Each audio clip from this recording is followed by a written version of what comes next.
Today we will see some spelling rules. Let's start. First है अपना के कहाँ साइलेंट होता है।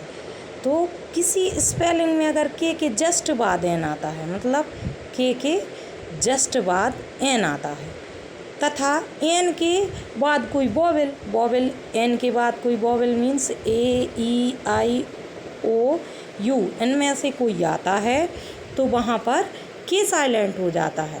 For example night, no, knife, knowledge.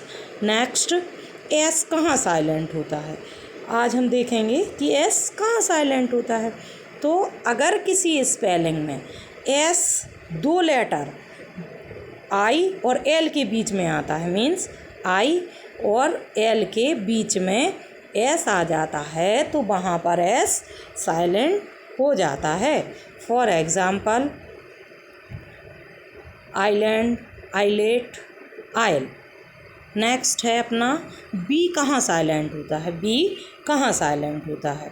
तो अगर किसी स्पेलिंग में बी के बाद एम आता है, मीन्स बी के बाद एम आता है, तो वहाँ पर बी साइलेंट हो जाता है। For example comb, bomb, comb, थम।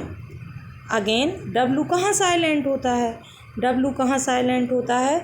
किसी स्पेलिंग के शुरू में यदि डब्लू आता है और उसके जस्ट बाद यदि आर आता है, डब्लू के जस्ट बाद आर आता है, तो वहाँ पर डब्लू साइलेंट हो जाता है।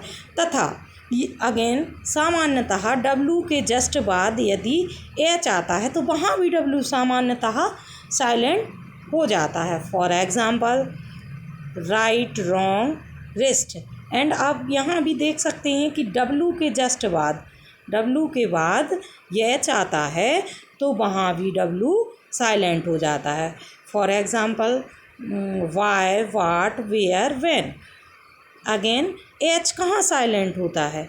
एच कहाँ साइलेंट होता है। अगर किसी स्पेलिंग में एच किसी वोवेल के पहले आता है, मीन्स यदि कोई vowel A E I O you में से कोई है तो उसके पहले यदि एच आ जाता है तो वहाँ पर एच साइलेंट हो जाता है तथा एच का प्रोनंसिएशन नहीं होता है। For example honest, hour, honour. Thank you. यदि आपको हमारे वीडियो पसंद आ रहे हैं तो please like, share and subscribe my channel. Thank you.